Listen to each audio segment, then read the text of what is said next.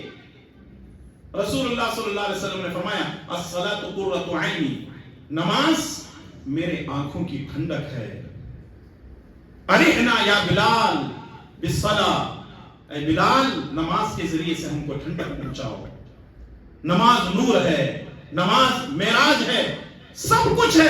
اتنا جاننے کے باوجود بھی آج دیکھیں مسلمان یہ جو ذات والے ہیں یہ بات کی طرف آنے کو تیار نہیں ہیں، اور کچھ لوگ ایسے ہیں صرف نبی صلی اللہ علیہ وسلم کی بات صرف اسی پر رکے ہوئے ہیں، ابھی تک وہ ذات پر نہیں آ رہے ہیں۔ دیکھیں ذات کو بھی ماننا ہے، بات کو بھی ماننا ہے، جب دونوں چیزوں کو مانیں گے تو تب جا کر کے مسئلہ حل ہوگا۔